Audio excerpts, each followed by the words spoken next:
Students, आज की इस वीडियो में हम समझेंगे इंग्लिश ग्रामर, जो कि हमारी क्लास 9th और 10th की त्रैमासिक परीक्षा के लिए काफ़ी ज़्यादा इंपॉर्टेंट है। बस आपको इस ग्रामर को ध्यान से समझना है और वीडियो को स्टार्ट से लेकर एंड तक ज़रूर देखना है।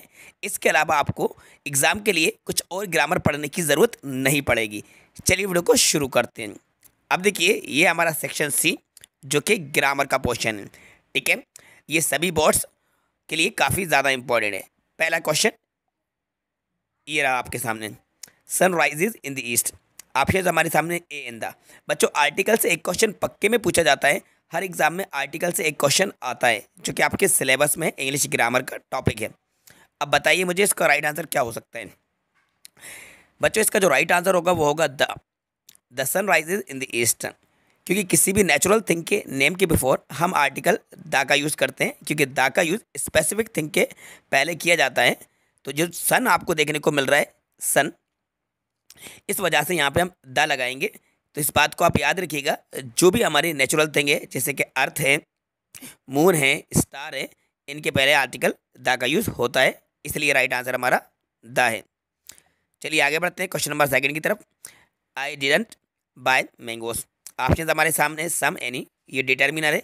इससे भी क्वेश्चन एग्जाम में पूछे जाते हैं, सम और एनी। आप भी राइट आंसर गेस कीजिए, वीडियो को पॉज करके कमेंट्स बॉक्स में जाकर कमेंट्स करके आप भी राइट आंसर बता सकते हैं। अपनी ग्रामर के लेवल को आप खुद टेस्ट भी कर सकते हैं कि आपकी ग्रामर का लेवल कितना है। फिलहाल बात करते हैं इसके आंसर की। तो आई डिडंट बाय मैंगोस, बच्चों इसका जो राइट आंसर होगा वो होगा एनी। अच्छा, एनी क्यों होगा? एनी इसलिए होगा क्योंकि ये जो सेंटेंस है ये नेगेटिव है। आई डिड नॉट को इन्होंने इसका कॉन्टेक्शन लिख दिया है didn't, so I didn't buy mangoes. तो इस बात को भी आप याद रखिएगा कि जब सेंटेंस हमारा नेगेटिव होता है, क्या होता है बच्चों, सेंटेंस अगर हमारा नेगेटिव है तो उस नेगेटिव सेंटेंस में एनी का यूज़ करते हैं। ठीक है स्टूडेंट्स, राइट आंसर हमारा एनी है। आते हैं नेक्स्ट क्वेश्चन की तरफ। He is engineer. ऑप्शन फिर आर्टिकल है ए एन द। बताइए इसका राइट आंसर क्या हो सकता है। अब देखो, पहले इस वर्ड को आप लिख के देख लो हिंदी में, इंजीनियर। ठीक है, लिख लिया। अब बाकी को छोड़ दो, सिर्फ स्टार्टिंग के लेटर को देखो, ई लिखा हुआ है। अब ई क्या है? हिंदी का एक वाउल है। तो किसी भी वर्ड के फर्स्ट लेटर का साउंड अगर हिंदी वर्णमाला के अकॉर्डिंग कोई स्वर, यानी कि कोई स्वर वाउल आ जाता है, जो कि आपका आ से लेकर आह तक, यही होते हैं ना। आ से लेकर आह तक अगर कोई भी साउंड आ जाता है तो बस उसके पहले आपको आर्टिकल एन लगा देना है। और का से लेके ज्ञानी बाबा तक अगर कंसोनेंट साउंड आ जाए तो उसके पहले ए लगा देना है। बहुत ही शॉर्ट ट्रिक मैंने आपको बताई है, इस ट्रिक से आप कभी आर्टिकल में मिस्टेक नहीं करेंगे। अब बताइए ज़रा, इसमें राइट आंसर क्या होगा? एन होगा। आप समझ गए होंगे, राइट आंसर एन है। नेक्स्ट क्वेश्चन की तरफ आगे बढ़ते हैं। 4, we to watch the movie yesterday, go went. अब बच्चों देखो, यहाँ पे लिखा हुआ है यस्टरडे, और यस्टरडे मतलब होता है बीता हुआ कल। अब इससे ये चीज़ क्लियर है कि सेंटेंस हमारा पास्ट का है। जब सेंटेंस हमारा पास्ट का है तो पास्ट में वर्ब की सेकंड फॉर्म लगती है, वो वी टू का यूज़ होता है। अब आप बताइए मुझे, गो और वेंट में से सेकंड फॉर्म कौन सी है, गो या वेंट? तो आप सभी जानते होंगे कि वेंट वी टू है, गो की सेकंड फॉर्म यानी कि पास्ट फॉर्म वेंट होती है। तो राइट आंसर वेंट आएगा। We went to watch the movie yesterday. ठीक है, आपको समझ में आ रही है ग्रामर? एक एक क्वेश्चन आपके लिए काफ़ी ज़्यादा इंपॉर्टेंट है, आप इसको नोट भी करते चलिए। रियली आपके एग्जाम में इस तरह से क्वेश्चंस आने वाले हैं। चलो आगे बढ़ते हैं क्वेश्चन नंबर 5 की तरफ। There is not water in the pool, much और मैनी। अब आप मुझे बताइए, मच या मैनी में से राइट आंसर क्या होगा? There is not water in the pool. अब ये वीडियो लाइव तो नहीं है, लेकिन मैं आपसे जो बार बार पूछ रहा हूँ कि आप मुझे क्वेश्चन के आंसर बताइए, तो आंसर बताने के लिए आप वीडियो को पॉज करके कमेंट्स बॉक्स में जाकर कमेंट्स करके आंसर बता सकते हैं, और वीडियो को फिर कंटिन्यू प्ले करके आप चेक कर सकते हैं कि आपका बताया हुआ आंसर करेक्ट था या इनकरेक्ट। और वीडियो के लास्ट में आप अपना स्कोर भी बता सकते हैं। जितने भी क्वेश्चंस के आंसर मैं आपको बताऊंगा, टोटल 40 क्वेश्चन मैं आपको सॉल्व कराने वाला हूं, उसमें से कितने क्वेश्चन के आंसर आप देते हैं, कितना % आपका करेक्ट आंसर होते हैं। ठीक है, तो हम बात कर रहे थे there is not water in the pool. बच्चों, इसका राइट आंसर होगा मच। सिंगुलर अनकाउंटेबल नाउन के पहले हम मच का यूज़ करते हैं ना। So there is not much water in the pool. Many का यूज़ करते हैं प्लूरल काउंटेबल नाउन के पहले। किसके पहले? Plural countable. अब देखो वाटर जो है वही, वाटर तो सिंगुलर अनकाउंटेबल है। वाटर में पहली बात, वाटर का आपने कभी वाटर से नहीं सुना होगा, ए से नहीं लगता है पहली बात। और हम एक पानी दो पानी थोड़ी ना कहते हैं भाई, कम पानी या ज़्यादा पानी, एक बॉटल पानी दो बॉटल, एक गिलास दो गिलास, ऐसे चलता है ना। तो एक पानी दो पानी थोड़ी ना होता है। तो ये सिंगुलर अनकाउंटेबल नाउन में आता है, इसलिए हमने इसको मच बताया राइट आंसर। ठीक है, एक एक क्वेश्चन आपके दिमाग में बिठा दूंगा मैं आपको, है ना। चलो क्वेश्चन नंबर 6 देखो, दे कंप्लीटेड देयर वर्क। अब बच्चों देखो, दे लिखा हुआ यहाँ पे कंप्लीटेड लिखा है और हेल्पिंग और हैज़ हेवन। तो ये जो कंप्लीटेड है बच्चों, ये V3 है, वो वर्ब की थर्ड फॉर्म है। अब वर्ब की थर्ड फॉर्म कौन से टेंस में यूज़ होती है, याद करो ज़रा, आपने टेंस पढ़े होंगे। परफेक्ट में होती है बच्चों। किस में होती है, परफेक्ट। अब परफेक्ट प्रेजेंट में भी आते हैं, पास्ट में भी आता है, फ्यूचर में भी आता है। लेकिन हमें तो देखना है कि हैज़ है किस में आता है, प्रेजेंट में आता है। अब सब्जेक्ट हमारा प्लूरल है, दे, तो दे के साथ क्या आता है, हैव आता है। इसलिए हम यहाँ पे दे लगाएंगे, दे के साथ हैव लगाएंगे। They have completed their work. क्यों लगाया हैव, क्योंकि यहाँ पे दे प्लूरल सब्जेक्ट है और प्लूरल सब्जेक्ट के साथ हेल्पिंग और हैव लगती है बच्चों, है ना। हैज़ का यूज सिंगुलर के साथ लगता है। चलिए आगे बढ़ते हैं कुछ और नए क्वेश्चन के साथ। क्रिसमस इज सेलिब्रेटेड 25 दिसंबर। अब आप मुझे बताइए 25 दिसंबर के पहले क्या लगाओगे, इन लगाओगे या ऑन लगाओगे। बच्चों इसका राइट आंसर होगा ऑन। अब ऑन क्यों आएगा ये भी समझ लो। अगर कोई डेट दी गई होती है किसी मंथ की, तो डेट के पहले ऑन लगता है ना। क्रिसमस इज सेलिब्रेटेड ऑन 25 दिसंबर। इस पॉइंट को भी आप नोट कर लेना, है ना। ये प्रीपोजिशन है, ऑन का यूज़ होता है डेट के पहले, ये डेट है। अब आप मुझे बताइए आपका बर्थडे कब है, बताना चाहते हैं तो उसके पहले आप ऑन लगा लेना, है ना, ऑन। अब आगे बढ़ते हैं क्वेश्चन नंबर 8 की तरफ। How pages did you read, much या मैनी। अब देखिए स्टूडेंट, यहाँ पे ये लिखा हुआ है रम पेजेस। अब पेजेस बताओ मुझे, सिंगुलर है कि प्लूरल है। प्लूरल है, काउंटेबल है, तो मैनी आएगा। क्या आएगा बच्चों, many. How many pages did you read, many आएगा राइट आंसर। ठीक है, question number 9, the bank some interest for your money. अब गिव या गिव्स, सब्जेक्ट वर्ब एग्रीमेंट का ये हमारा एग्जाम्पल है। तो देखो द बैंक जो है ये हमारा सिंगुलर सब्जेक्ट है और ये सेंटेंस हमारा प्रेजेंट इंडेफिनिट का है। अब सेंटेंस प्रेजेंट इंडेफिनिट का है तो वर्ब में एस, ई एस या आई एस का यूज़ होता है, जिसको हम वर्ब की फिफ्थ फॉर्म बोल लेते हैं ना। तो इसमें आप लगाएंगे gives. The bank gives some interest for your money, यानी कि बैंक आपके पैसे पर कुछ ब्याज देता है ना, गिफ्ट आएगा। चलो आगे बढ़ते हैं question number 10, the rainy season starts the summer before after. अब मुझे बताइए जो बारिश का सीज़न है वो समर के बाद शुरू होता है या समर के पहले शुरू होता है, बताइए। बारिश जो आती है गर्मी के बाद आती है कि पहले आती है, भाई बाद ही आएगी ना, आफ्टर। सर्दी गर्मी बरसात, तो सर्दी फिर गर्मी और गर्मी के बाद बरसात, तो समर मतलब गर्मी, उसके बाद रेनी सीजन स्टार्ट हो जाता है, फिर सर्दी आ जाती है। तो आफ्टर का मतलब होता है बाद में, ठीक है ना। The rainy season starts after the summer, तो आफ्टर राइट आंसर है। चलो आगे बढ़ते हैं question number 11, Hindi the official language of Madhya Pradesh. तो हिंदी सिंगुलर है इसलिए यहाँ पे इज आएगा, है ना। Hindi is the official language of Madhya Pradesh. Question number 12, Sharad watching TV when the power went of. तो बच्चों शरद एक नाम है जो कि सिंगुलर सब्जेक्ट है, इसलिए यहाँ पे वाज लगाएंगे, क्योंकि सिंगुलर सब्जेक्ट के साथ वाज का यूज़ होता है। Sharad was watching television when the power went off, जब लाइट चली गई थी तब शरद टीवी देख रहा था।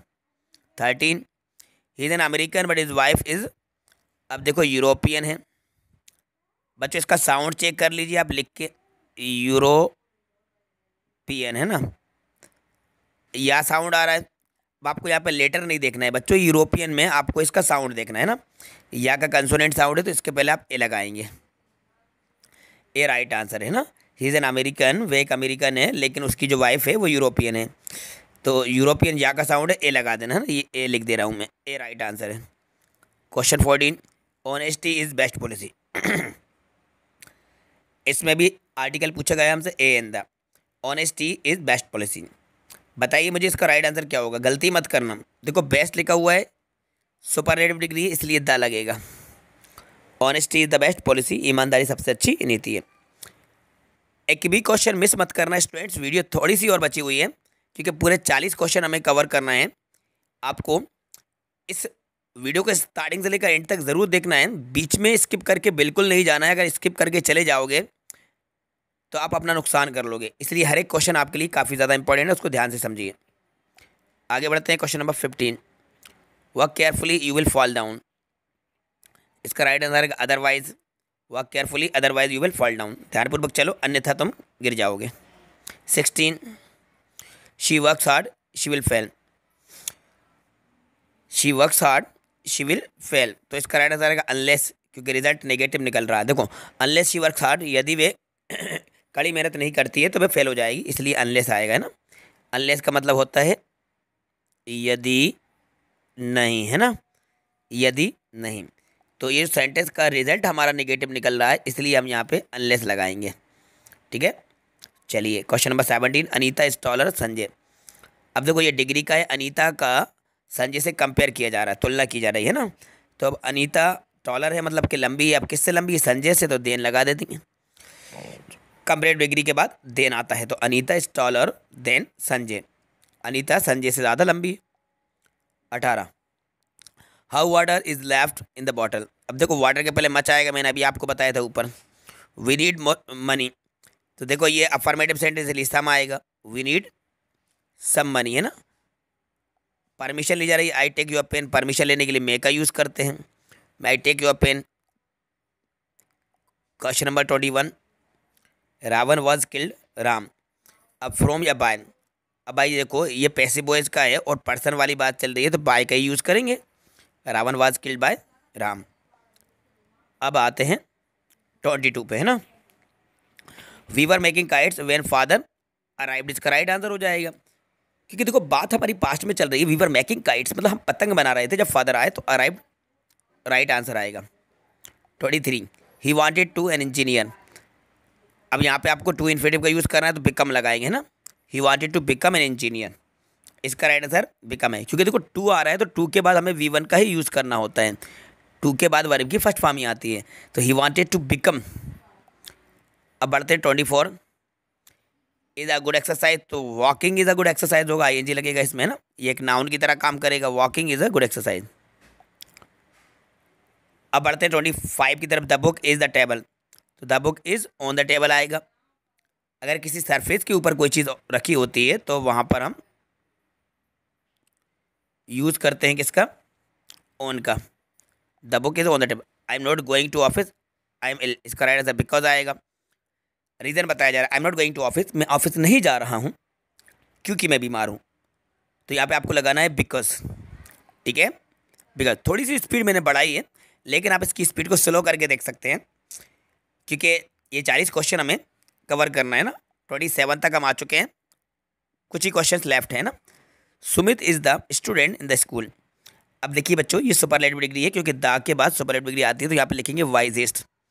Sumit is the wisest student in the school, right answer wisest. 28 he is MA in English. अब बताओ मुझे MA के पहले क्या आएगा बच्चों?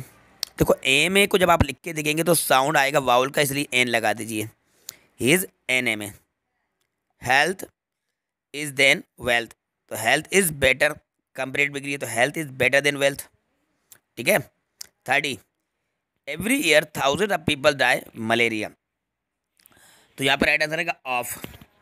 अगर किसी बीमारी से किसी की डेथ होती है तो ऑफ का यूज़ करते हैं, और अगर किसी बीमारी से कोई सफ़र होता है तो फ्रॉम आता है, यहाँ पे ऑफ बिल्कुल करेक्ट आंसर है, ऑफ लगा देना। फिजिक्स के साथ इज आएगा, क्योंकि फिजिक्स सिंगुलर है, प्लूरल मत समझ लेना। एक सब्जेक्ट है ना, सब्जेक्ट तो सिंगुलर ही होता है ना। Physics is not a difficult subject.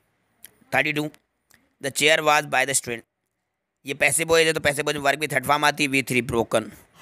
The chair was broken by the student, broken right answer है ना बच्चों। अच्छा क्यों था राइट आंसर? ये पैसिव वॉइस था, पैसिव वॉइस, ब्रोकन ब्रेक की थर्ड फॉर्म है, V3 आती है ना। देखो वाज के बाद ING नहीं लगेगा यहाँ पे, वाज के बाद V3 लगेगी, broken. 33 we wear mask in crowded places, तो यहाँ पे शुड आएगा, क्योंकि यूज्ड और ऑट इन दोनों के साथ टू का यूज़ होता है। अब टू तो यहाँ पे कहीं नहीं दिया, तो we should wear mask in crowded places. चलिए आगे बढ़ते हैं। Question number 34। बच्चों देखो, हर एक वीडियो बनाने में बहुत ज़्यादा मेहनत लगती है, इसलिए मुझे आपसे ज़्यादा कुछ नहीं चाहिए, बस वीडियो को लाइक ज़रूर करना। आई होप आपको वीडियो तो पसंद आ ही रही होगी, तो वीडियो को लाइक करना और वीडियो को पूरा देख लीजिए। 5-6 क्वेश्चन बचे हुए हैं। देखने के बाद अपने सभी फ्रेंड के साथ शेयर भी कर देना। और हाँ, यदि आपने हमारे चैनल को सब्सक्राइब नहीं करा है तो बच्चों चैनल को सब्सक्राइब तो कर देना, क्योंकि आगे भी आपके लिए इस तरह की और भी वीडियोज़ में लाता रहूँगा। इसलिए आप दिल से वीडियो को लाइक कर दो और अपने दोस्तों के साथ शेयर भी कर देना, ठीक है। चलो आगे बढ़ते हैं। 31, how students are present today. अब देखो बच्चों, स्टूडेंट तो काउंटेबल है, प्लूरल काउंटेबल ना होने तो हम मैनी लगाएंगे। इनको गिन के बता सकते हैं, 1 2 3 ऐसा बोल सकते हैं ना। तो how many students are present today, कितने स्टूडेंट आप प्रेजेंट हैं, उपस्थित है। मैनी। शुगर है, अनकाउंटेबल ना होने सिंगुलर मच आएगा। 36, दे हैव बीन प्लेइंग यार, मॉर्निंग के पहले सेंस आता है बच्चों। पॉइंट ऑफ टाइम के लिए सर्टेन टाइम के पहले आप सेंस लगाते हैं ना, सेंस आएगा। 37, we have been studying in this college, तो 3 ईयर्स, इसके पहले आएगा 4। नंबर ऑफ टाइम है ना, 3 ईयर है, यानी 3 साल हैं, इसलिए हम यहाँ पे 4 लगाएंगे ना। 38, did you see learn in the forest, interrogative है, एनी आएगा। बच्चों अभी मैंने बताया था कि नेगेटिव सेंटेंस में नहीं आता, लेकिन अब इंटेरोगेटिव में भी एग्जाम्पल मिल गया है, तो नेगेटिव और इंटेरोगेटिव दोनों में नहीं आता, यहाँ पे एनी आएगा। 39, he did not work hard, he failed, so right answer आएगा। He did not work hard, so he failed. You taken my pen, इसका राइट आंसर आएगा हैव। प्रेजेंट परफेक्ट का have you taken my pen, क्योंकि V3 use हो रहा है तो ये V3 हमारा हैव के साथ ही आएगा, हैज़ PU के साथ नहीं आता। और डिड तो बिल्कुल भी नहीं आएगा, क्योंकि डिड के साथ V1 आता है, ठीक है। तो ये 40 क्वेश्चन मैंने आपको एक्सप्लेन करा दिए हैं।